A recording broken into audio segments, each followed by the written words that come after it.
కార్తీక మాసం అనగానే మొట్టమొదట గుర్తొచ్చేటటువంటివి కార్తీక దీపాలు. ఆశ్వయుజ బహుళ త్రయోదశి నాటి సాయంకాలం నుంచి పెట్టడం మొదలు పెడతారు. వాటిని యమదీపాలు అంటారు. కార్తీక శుద్ధ పాడ్యమి నుండి పెట్టేటటువంటి వాటిని మనం కార్తీక దీపాలు అనే పేరుతో పిలుస్తున్నాం. ఎందుకంటే దీపాన్ని మనం దైవస్వరూపంగా భావించటం, దీపాన్నే అసలు పూజించటం ఒక సంప్రదాయంగా భారతీయులకు ఉంది. భా అంటే వెలుగు, రతి అంటే ఇష్టం, భారతీయులు అంటే వెలుగునందు ఇష్టం గలవారు అని అర్థం. వెలుగును ఆరాధించేవారు, వెలుగునందు ఇష్టం కలవారు, వెలుగుని పంచగలవారు, వెలుగు స్వరూపులైనటువంటి వారు భారతీయులు. అటువంటి మనం వెలుగుని ఇచ్చేటటువంటి దీపాన్ని మనం ఆరాధిస్తూ ఉంటాం. దేవుణ్ణి ఆరాధించిన పద్ధతిలో దీపారాధన కూడా. అందుకే మనం మిగిలినటువంటివన్నీ భగవంతుడికి ఉపచారాలు చేసేటప్పుడు ఏమని చెప్తాం? కుంకుమాన్ని సమర్పయామి అంటాం, పుష్పాంజలిని సమర్పయామి అంటాం, అన్నీ సమర్పయామి పూజయామి అంటాం. కానీ ఒక దీపాన్ని మాత్రం దీపం సమర్పయామి అని అనం. ఏమంటున్నాం? దీప ఆరాధన చేస్తున్నాం. దీపారాధన చెయ్యందే పూజ ప్రారంభం కాదు, మిగిలినవన్నీ తర్వాత ఉన్న ఆరాధన అంటే పూజ.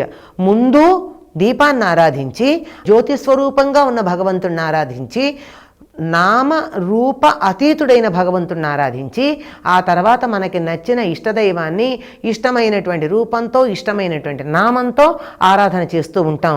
కనుక అటువంటి దీపాలని ఎక్కువగా పెట్టుకోవడం అన్నది, దీపాలని వ్యాప్తి చేయడం అన్నది, దీపాలని అలంకరించటం అన్నది ప్రత్యేకంగా కలిగినటువంటి మాసం కార్తీక మాసం.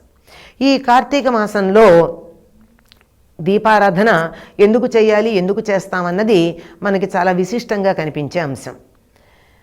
దీపం జ్యోతి పరం బ్రహ్మ, దీపం సర్వతమోపహం, దీపేణ సాధ్యతే సర్వం, సంధ్యాదీపం నమోస్తుతే, లేక దీపలక్ష్మిర్ నమోస్తుతే అని దీపం పెట్టి మనం ప్రార్థిస్తాం.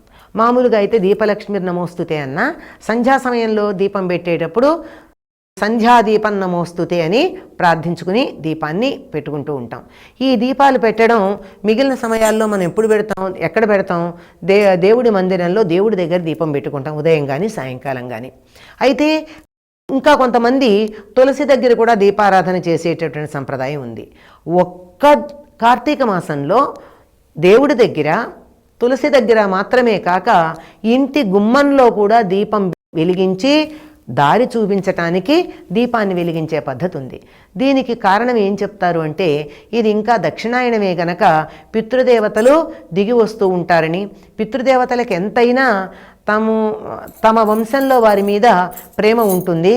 తాము ఇక్కడ వదిలి వెళ్ళినటువంటి తమ పిల్లలు ఎలా ఉన్నారు, తమ వంశీకులు ఎలా ఉన్నారు అని చూడ్డానికి దిగి వచ్చేటటువంటి కాలం. మహాలయ పక్షం ఇంతకుముందు జరిగింది, దానికి సంబంధించింది, పితృదేవతలకు సంబంధించిందే.